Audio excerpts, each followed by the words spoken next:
test for Coach Kim Caldwell and the Lady Vols comes via their first Power Conference match against the Florida State Seminoles, and they also sport the National Player of the Week in what could turn into an absolute track meet. Might actually be a game determined by who owns the offensive rebounding margin. I'm Paige Dower. This is the Field Pass on Full Disclosure. As far as wins and losses are concerned, the Lady Vols couldn't have started their season any better than they did, but when they get ready to welcome in a Power Conference team like the 8-1 Seminoles, you start to wonder what aspects of the Lady Vols game might get exposed in this Power Conference match. For starters, it might be their efficiency behind the three-point line.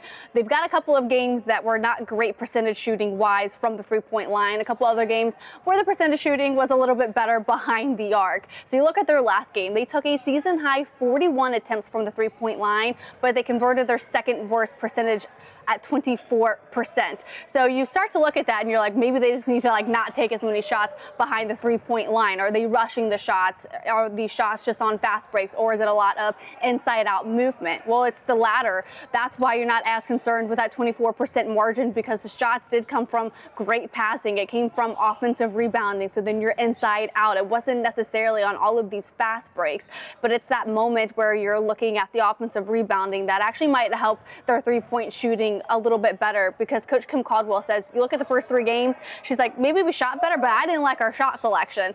This last game, we didn't have our best percentage clip, but I liked our shot selection a lot better. And if they're able to build momentum and growth off of how they are getting those three-point attempts, I think we'll see success against the Florida State Seminoles. But it all starts with being able to create some offense, get your offense set, settle in early, and I think that's where we'll see more efficiency behind the arc. It comes with pace, it comes with time. A lot of them have maybe shot 2 threes their whole career, and now they're allowed to shoot 2 or 3 a game, and so it just comes with time of getting comfortable knocking them down. But you got to put the work in.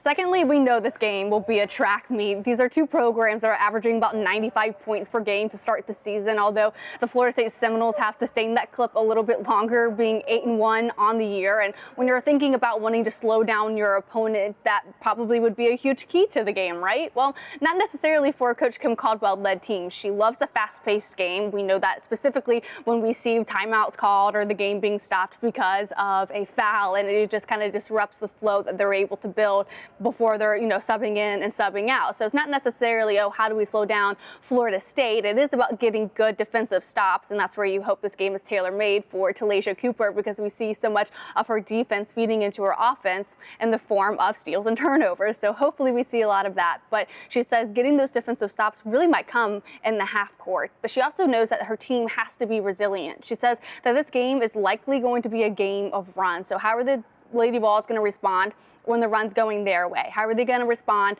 when the runs aren't going their way? And she says at the end of the day, it really is just all about effort. Offensive rebounds are going to be huge. We got to go get second chances. We got to sit down and guard. We have to find ways to help ourselves, because you're not always going to shoot well. Hopefully you don't shoot 29% every single game. You are going to have games where you shoot 35. You are going to have games where you shoot low 20s. So that's where the possessions come into play: offensive rebound, effort, and getting stops in the half court.